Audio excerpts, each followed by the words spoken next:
Halo semuanya, selamat datang di Medium Channel. Hari ini saya akan sharing mengenai cara berternak jalak nias. Nah, jadi langkah apa saja atau persiapan apa saja untuk berternak jalak nias. Nah, saya akan bahas di sini. Khususnya untuk pemula ya. Yang perlu dilakukan atau yang perlu disiapkan, yang pertama itu adalah sepasang jalak nias. Jadi sepasang jalak nias ini maksudnya sudah dinyatakan jantan dan betinanya. Dengan begitu untuk kedepannya itu bisa ditangkarkan, bisa diternak. Tapi kalau awalnya saja sudah tidak tahu itu jantan apa betinanya, maka kemungkinan akan bingung.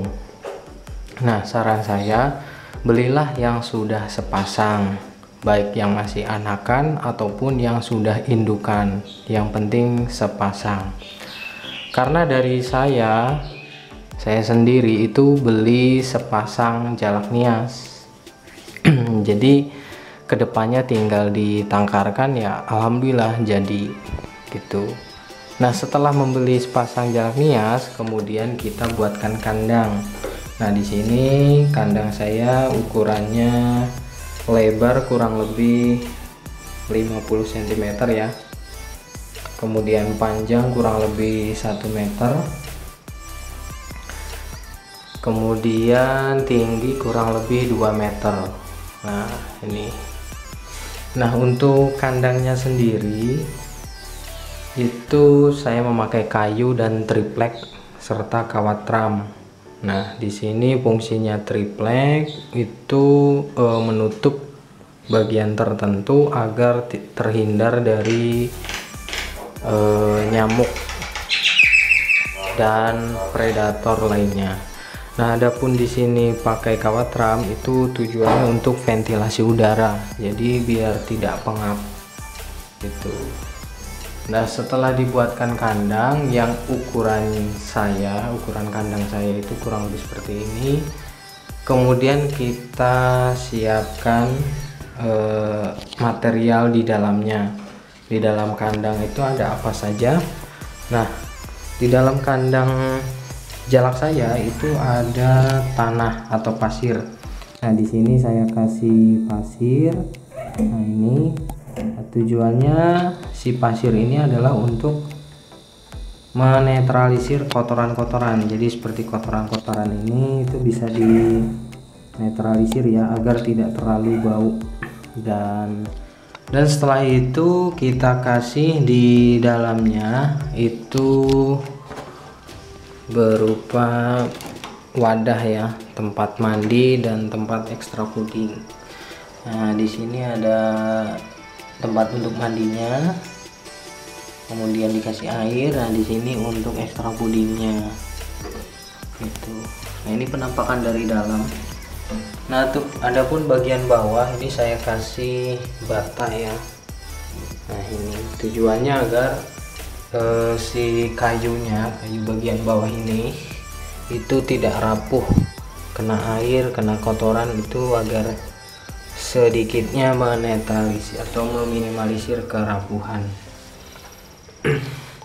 Nah, ini kemudian di sana itu ada glodoknya. Nah, itu. Nah, di bagian glodok saya kasih tangkringan, itu tujuannya adalah untuk keluar masuknya indukan, jadi untuk tangkring ya. Nah, dan di sini juga dikasih tangkringan.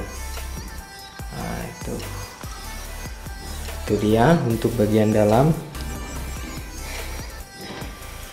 Nah, kemudian kita lanjut ke bagian glodoknya. Jadi setelah membuatkan kandang, kemudian ada material di dalamnya seperti pasir, wadah-wadah yang lain. Kemudian kita buatkan glodok. Nah, kalau bisa untuk glodoknya itu dikasih pintu di luar ya, maksudnya dikasih pintu jadi seperti ini. Nah, tujuannya pintu kecil ini adalah untuk memanen anakan jalaknya ya.